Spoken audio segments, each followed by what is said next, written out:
ಅದಕ್ಕೆ ಮೊಳೆ ತೆಗೆಯೋದಕ್ಕೆ ಏನು ಸಿಕ್ಕಿದ್ರೆ ತನ್ನ ಕೈಲಾದಷ್ಟು ನಮ್ಮದು 900 ಎಕರೆ ಅಂತ ಒಂದು ಕಾನ್ಸೆಪ್ಟ್ ಇದೆ. ನಮ್ಮ 900 ಎಕರೆ ಸುತ್ತಳತೆ ಎಲ್ಲ ನಮ್ಮದೇ ಅಂತ. ಯಾಕಂದ್ರೆ ನಮ್ಮ ಕಣ್ಣಿಗೆ ಕಾಣೋದು 900 ಎಕರೆ. ಆ 900 ಎಕರೆಯಲ್ಲಿ ಯಾವ ಮರ ಇದ್ರೂ ಅದು ನನ್ನದೇ ಮರ, ಯಾವ ಪ್ರಾಣಿ ಇದ್ರೂ ನನ್ನದೇ ಪ್ರಾಣಿ. ಅವುಗಳ ರಕ್ಷಣೆ ನನ್ನ ಹೊಣೆ.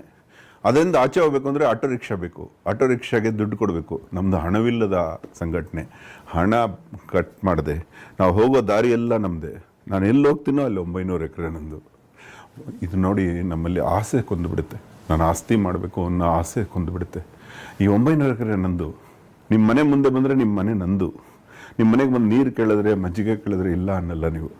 ಓಕೆ, ಓಡಿಸ್ಬೋದು, ನೀವು ಓಡಿಸಿದ್ರು ನನಗೆ ಕೊಡ್ತಾ ಇಲ್ಲ ನಮ್ಮ ಮನೆಯವರು ಅಂತ ತಿಳ್ಕೊತೀನಿ. ಎಂಥ ಚೆನ್ನಾಗಿರುತ್ತೆ ನೋಡಿ.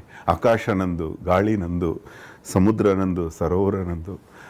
ಎಷ್ಟು ಕಾನ್ಸೆಪ್ಟ್, ಎಷ್ಟು ಚೆನ್ನಾಗಿದೆ ನೋಡಿ. ನಂದೇ ಆಗಿದ್ರು ಸತ್ತ ಮೇಲೆ ನಂದಲ್ಲ ಅದು. ಇದು ನಂದೇ ಆಗಿದೆ, ನಾನು ಸತ್ರು ನಂದೇ.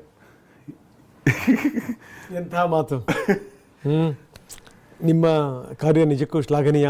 ಆ್ಯಂಡ್ ನಿಮಗೆ ಹರಸುವಷ್ಟು ದೊಡ್ಡವ್ರು ನಾವಲ್ಲ, ಆದರೆ ಭಗವಂತ ನಿಮಗೆ